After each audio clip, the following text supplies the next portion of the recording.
I made almost $140 within the first week after starting my Shopify dropshipping journey. And if you want to know the details how I managed to do this much money within the first week after starting my Shopify dropshipping journey, then keep watching and let's jump right to it. So in front of you is the dashboard of my Shopify store, and as you can see, I did in total $139.89. Of course, it's revenue, it's not profit, so you have to count on that and consider this. So it's not just like I became rich all of a sudden.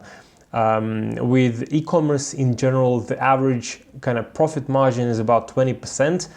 With this campaign, I will get back to the numbers a little bit later. In total, I had 7 orders and the average order value is $19.98. So the first sale that I did, the price was $19.95, and then I increased it to $19.99. Don't ask me why I did that. I just thought that it might increase the conversion a little bit, but I don't have enough statistical data behind it to kind of back it up. So it just was my gut feeling, let's say. So the first, it took just a little bit over 1 week actually. But why I'm saying the week? Because the first sale that you probably watched my video that I published to this channel before happened on the 24th of June. And after that, for a few days, didn't happen any sales at all. And I was not even running purchase campaigns. I was running engagement campaigns, but I will give you all the details just a little bit, like literally in a moment, when we will jump to the Facebook Ads Manager.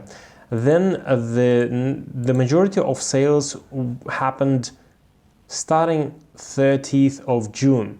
So as you can see, 30th of June, I had 3 sales, then 2 sales, and 1 more sale the day before on the 2nd of July. In total, I have 7 sales.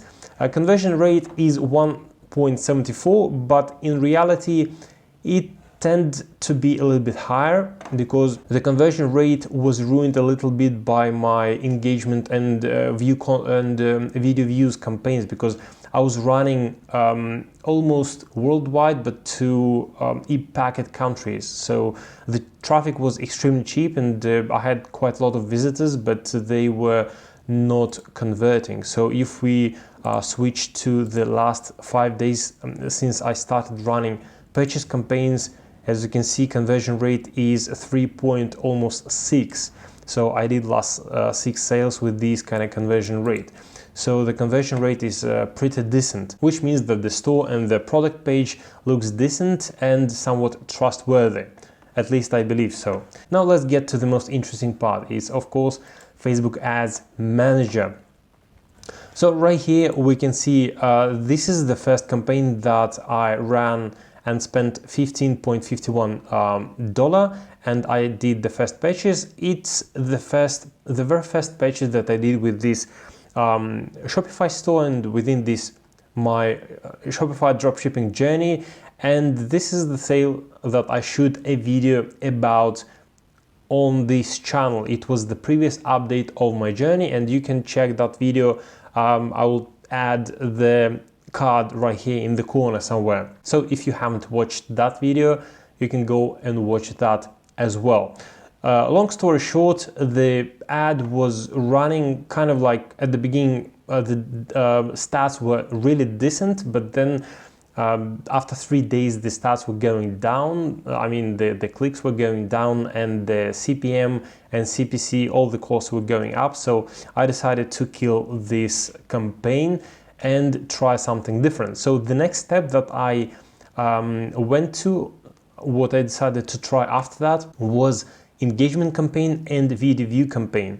I can't really remember what I ran. I think I ran engagement campaign first, and then I switched to video views campaign. I will tell you why I decided to go with these ones instead of conversion campaign right away.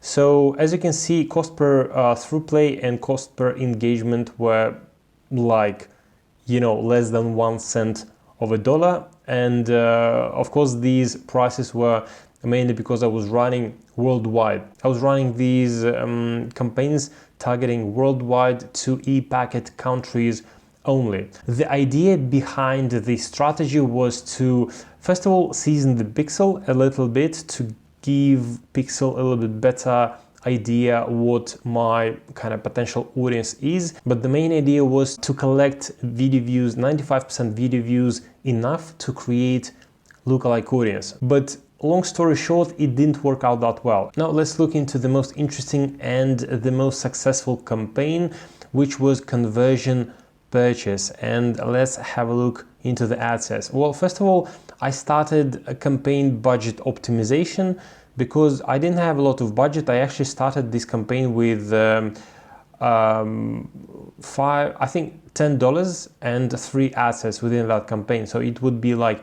about $3 per ad set. It's like a really micro budget, and I wish I was able to spend like $50 per ad set to test to collect a lot of data. But as I was stating at the beginning of this journey, that my plan was to actually follow the micro budget kind of strategies, using not more than 5, maybe up to $10 per ad set. So I increased the budget up to $15 daily for that campaign, which is campaign budget optimization, and I'm not running more than 3 ad sets at the same time. And right here, as you can see, I tried the different variations of lookalike audience based on video views of those engagement and video views campaigns, but it didn't really work out that well. The only ad set that did show somewhat kind of like decent results was this one, lookalike audience 1% of the US based on those video views, and it brought me 1 purchase, so I might get back to this ad set as well to continue. Then I tried European countries that are more likely to speak English, but I didn't try that much, so I spent only like less than $3, and I killed because I didn't have any ad sets, and the stats were like really bad and CPC kind of high, so I killed that. Maybe I should try it again, but after I get a little bit more data on this product. So then I tried Big Four. Big Four, it's basically all the English-speaking countries except US. I decided to gather them in one separate audience, excluding US, because US is a self-sufficient market, the best converting market, and I decided to try them together and keep US separately. The stats were kind of okayish. I spent about $12, but you see CTR was kind of pretty low, considering that I had shitloads of landing page views, but I had only like 3 add to carts, so maybe I should get back to it as well a little bit later when I will get more seasoned pixel and run bigger budget on this ad set, so I might get back to it as well. Now let's have a look into the most successful ad set.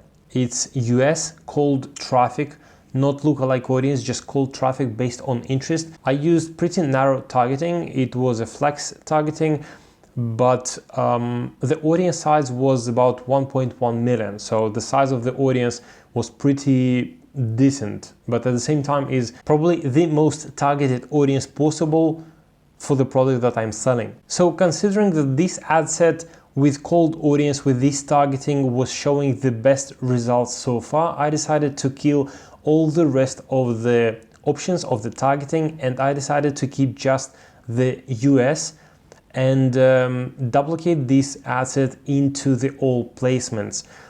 These are automatic placement ad set, pretty much with the same targeting, with the same ads, everything is the same, just all placements.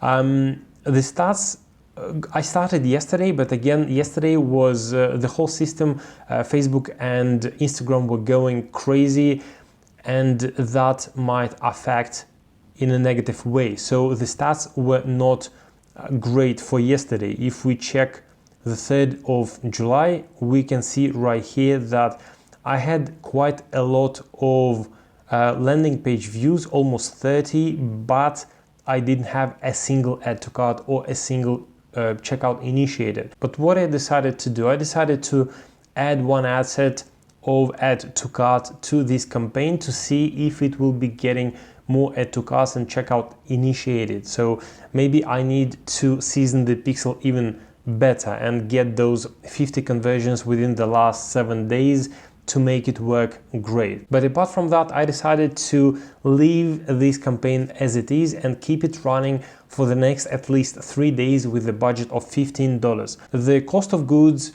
I have right now about $6. It's the product plus the shipping plus commission for the transactions. So roughly it's about $6. So we can round this up. And the product I'm selling for about $20. So 20 minus 6, it's $14 of profit, which means that if I spend $14 on ads to sell one product, I still kind of break even. Of course, I'm not taking into consideration possible refunds, possible chargebacks, or like all these kind of stuff. So in ideal scenario, I should have calculated the possible chargebacks and refunds, which can be about 10%, and then my break-even point would be, well, I'm not going to spend that time right now to calculate that possible refunds and chargebacks, but let's take about $12. So I can freely spend about $12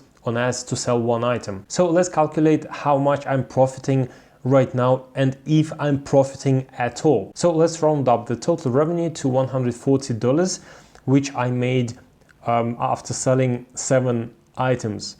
Then if we calculate the cost of goods, which is $6 per item, multiply 7, it's $42. Now let's deduct from the revenue 140 minus 42 is going to be $98 pure profit before I deduct Facebook ads. Now let's have a look how much I spent for the Facebook ads. $120 I spent on Facebook ads for this product. And if we deduct 98 minus $120, I'm minus $22 for this product right now. So I'm being actually negative. In any case, I'm not worried about it because right now, as you can see, I have been tweaking a lot of stuff with this product, with these campaigns, and I was resetting the ads multiple times, and and the product is fresh, and the pixel is not seasoned.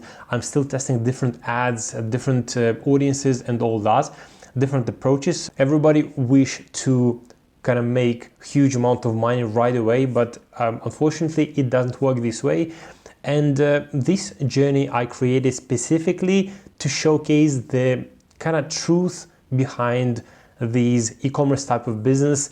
That's why I'm showing you that even though I made $140 within the first week of starting my e-commerce journey, but in reality, I'm not profiting right at this moment, and that's something that many other dropshippers here on YouTube especially don't even try to tell you. Most of them show you, oh, I made 1,000 within 2 days, I made 10,000 a day and all that. Only few of them actually tell you how much profit they make off that money, of that revenue. Now guys, that's it for this video. I hope you liked all this boring data behind the curtains, my dashboard of the shop, and the stats in my Facebook Ads Manager. If you have any advices, any suggestions, or any questions, feel free to drop a comment below. I will be happy to consider your advices and suggestions, and I will be happy to reply to all your questions if you have any. If you like this video, make sure that you hit the like button below this video, and also consider subscribing to my channel. This video is the 3rd video on my channel, but as you can see, the things are moving quite rapidly, and I didn't even expect to make these sales within the first week. I honestly was ready to waste up to $300 on testing new like different products without a single sale. So for me it's definitely a win, and I'm really happy with the results so far. I'm sure that this product has great potential, and I have to keep tweaking, testing different audiences, different ads, different approaches, and eventually I will find the key to success with this product. Also, I want to mention that in addition to my Shopify dropshipping update kind of videos, I will be shooting some more informational and educational videos on dropshipping, Facebook ads, and Shopify. I have some knowledge to share with you guys, and just share some experience and maybe some little tricks or information that I consider might be of great use to you. Now, thank you guys for watching, and see you in the next video.